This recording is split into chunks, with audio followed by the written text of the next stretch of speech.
بسم الله الرحمن الرحيم، والصلاة والسلام على أشرف المرسلين سيدنا محمد وعلى آله وأصحابه أجمعين. أخواتنا وأحبتنا في الله، لقاء اليوم هيكون هادف وسريع، فيديو قصير عن مشكلة. طبعا انتوا عارفين المحتوى بتاعي إن باخد مشاكل من جوه الحياة، أصدرها للناس وأشوف نتناقش في الحل ونشوف ايه من باب اللهم بلغت اللهم فاشهد. اخوتنا وحباتنا في الله، ظهر في الفترة الأخيرة او نما الى علمي، وسمعت من اكتر من مصدر وناس كتيرة فعلا بتكلمني في الموضوع ده، بتقول ان موضوع تكلفة حاجة معينة. مش هتكلم في الزواج، انا هتكلم في الزفة بس، اللي هي الهيوم والزفاف بتاع الخاص بالعريس والعروسة فقط لا غير. مش هتكلم في اكتر من كده.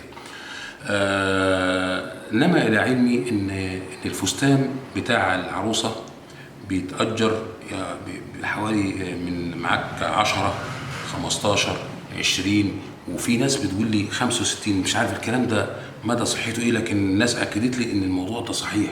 بس في الحالة ديت فيه جوازات او زيجات بتفشل في عند الحته دي. يعني اتفقنا على كل شيء، وكله جه، والمهر والمقدم والشبكه والمش عارف ايه، ومن راح ومن جه، وفي الاخر تفشل المشكله عشان حاجه بسيطه خالص، وحاجه المفروض انها اصلا ما يبقاش لها وجود في الموضوع، وهي فستان الزفاف ابو 20 و30 و40 الف جنيه. ليه؟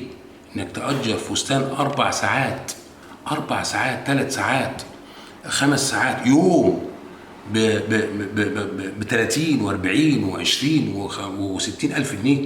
ليه؟ اقسم بالله ده افتراء صحيح.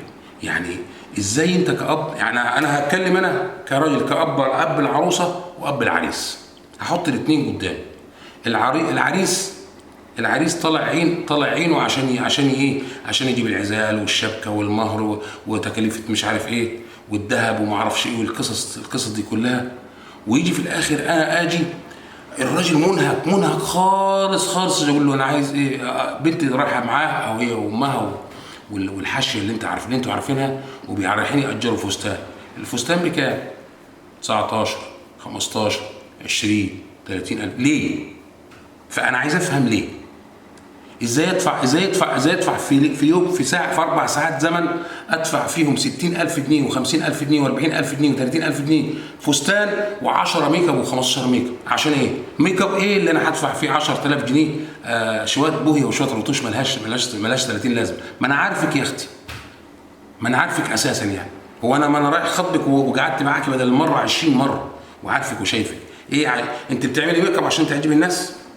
والله العظيم الاب اللي يوافق على كده بينهي حياه بنته الاول. ما هي بتنتهي اهي مجرد ما كده. لا انا مش هتنازل عن فستان باقل من 20000 جنيه 30000 جنيه. عشان ايه ده كله؟ يعني حرام. والله العظيم حرام عليكم والله العظيم. لو تجيب فستان حلو كده من محل كويس بحوالي 1000 جنيه 2000 جنيه حتى، ويبقى عندك بتاعك انت 3000 جنيه، يبقى بتاع الفستان بتاعك انت اصلا، وتطلعي بيه مع زوجك في اي مكان، في اي مناسبه. احسن لك من انك تروحي تاجري 60000 جنيه وانت ادي عريس. اي واحد عريس خطيبته بجد والله تنهيكوا في موضوع الميك اب وموضوع البتاع ده اللي هو اصلا حرام يا جماعه، اصلا حرام. ايه التبذير ده؟ احنا قلنا بقت في ظاهره حلوه، ان موضوع القاعات الراجل معلش ما عادش حد يقدر يتحمل يجيب ذبايح ويذبح ويعمل مش عارف ايه، ودي ما فيهاش ادنى مشكله ان احنا نروح في القاعه يبقى الاثنين في حته واحده. يعني الليلتين في ليله، ضربنا الاثنين في ليله واحده وخلصنا الموضوع، وهي كان زي حته كيكايه ومتشكرين برضه. وخلي بالك برضه الموضوع ده كتير برضه والله في الزمن ده. اقوم اجي انا اروح اكلف العريس ميك اب 10000 جنيه، واكلف العريس بتاع ده فستان بيبدا من 10 لحد 60000 جنيه. عشان ايه ده كله؟ عايز اقول حاجه. انا لما اخد عروستي وخطيبتي ولا ده ودخلت النور انطفى كله تساوي يا جماعه، في مالكم فين؟ وبعدين الميك اب اصلا ده انت لازم تغسليه يا حاج، لازم تغسليه. عارفه ليه؟ عشان ما تبوظيش هدوم، عشان هدومكم ما تبص، وعشان الفرش بتاعكم ما يبص، وعشان عذابكم ما يبص. في الاخر بيبقى يعني كل شيء بيتجرب. دفعنا كده في الهواء وتبذير، واقسم بالله العظيم العلي العظيم الموضوع ده حرام وتبذير، وما اي شرع يشرع في كده. 70,000 جنيه و40,000 جنيه في ساعه زمن، ليه يا بنتي؟ ليه كده؟ اشفاقي على جوزك، اشفاقي على عريسك. اصل الكلام ده ممكن تقول لي طب انا معايا فلوس، العريس بتاعي معاه فلوس وراجل غني. طب هو الراجل الغني يفرض على الراجل الراجل الفقير؟ معقوله الكلام ده؟ الراجل الغني وانت ليه تبص؟ ليه بيخلي الناس وليه انت يا غالي تخلي البنات تبص لبعضها وتقول انا مش هقل من فلان ومش هقل من فلان ومش هقل من فلان؟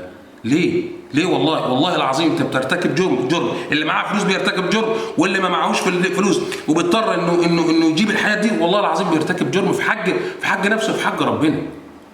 يا جماعه ما ينفعش الكلام ده. هو ايه يعني؟ ايه يوم قضوه بفستان ب 2000 3000 جنيه كبيرك يعني، وايه المشكله؟ وهاتلك حجاب برضه يعني لو انت بنت ناس مؤدبه ومحترمه يعني. انا عايز اعرف بتحط الميك اب لمين؟ وانت قاعد بتسمح لمراتك الناس تتفرج عليها ميك اب ايه وفستان مفتوح ايه؟ خليك راجل، وخليك ودد عتره كده، ومعلش الكلام اللي ما يغيرش على عرضه وما يغيرش على اهله ما يبقاش راجل. انا ما بتكلمكوش في الدين اهو، انا بتكلم اللي ما بيغير. وبعدين هو من صميم الدين ان الواحد يغير على اهل بيته. فيا جماعه رجاء، سمعت ان في اكتر من خطوبه في البلد، اكتر من خطوبه واثنين وثلاثه واربعه اتفسخوا او اتفصلوا بسبب فستان زفاف. يا لهوي! يعني احنا جبنا العزال كله وجبنا الصعاب كله وجينا وقفنا على الساعه ديت وفشلناها بسبب جهلنا، وبسبب ان احنا بنبص لبعض، وبسبب ان احنا من الفشخره الكذابه، فستان حنه وفستان زفه وفستان دخله وفي الاخر انت اصلا في الاخر ايه؟ تحت الحنفيه وتحت الدش. انت يا حلوه لوحدك. وبعدين الحلوه من غير فستان ومن غير ميك اب هي الحلوه بفستان. فما تضيعوش فلوسكم على بتوع الميك اب، وما تضيعوش فلوسكم على بتوع الايجار الفساتين. حرام عليكم، اتقوا الله في انفسكم. وانا قلت اللهم بلغت اللهم فاشهد، لان انا نما الى علمي ان في خطوبات اتفسخت بسبب الموضوع ده. اللهم بلغت اللهم فاشهد. السلام عليكم.